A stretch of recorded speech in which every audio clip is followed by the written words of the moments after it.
ભાઈ ગુજરાતના ખૂણે ખૂણે મોહલ્લા મ્યુઝિક ફિટ થાય છે તો તમે ક્યારે કરાવશો? નમસ્કાર, એટ ધીસ ટાઈમ મીડિયા પ્લેટફોર્મમાં આપનું સ્વાગત છે.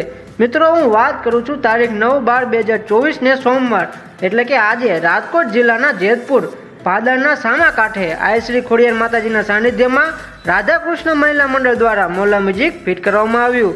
મિત્રો, હું વાત કરું છું મોહલ્લા મ્યુઝિક જે હેમાંશુભાઈ ફિટ કરી આપવાના છે અને એ પણ જોરદાર ઓફરો સાથે. ઓફરની વાત કરીએ તો 1 વર્ષની એમ્પ્લીફાયરમાં પીસ ટુ પીસ ગેરંટી આપવાના છે અને 2 વર્ષની સ્પીકર ગેરંટી, એ પણ આહુજા કંપનીનું બેઝ સાઉન્ડ સાથે. અને હા, સ્કૂલ, મંદિર, માતાજીનો મઠ, ધાર્મિક જગ્યા, ધાર્મિક મંદિર તેમજ સોસાયટી, હોસ્ટેલમાં વગેરેમાં મોહલ્લો ફિટ કરી શકાય છે. અને બેસ્ટ વાત તો એ છે ઓલ ગુજરાતમાં કામ કરી આપવાનું છે તેમજ હોમ ડિલિવરી કરી આપવાની છે. તો મિત્રો, આજે જ સંપર્ક કરો હિમાંશુભાઈ પંડ્યાનો, જેમનો મોબાઈલ નંબર છે 95 73 53 9 39.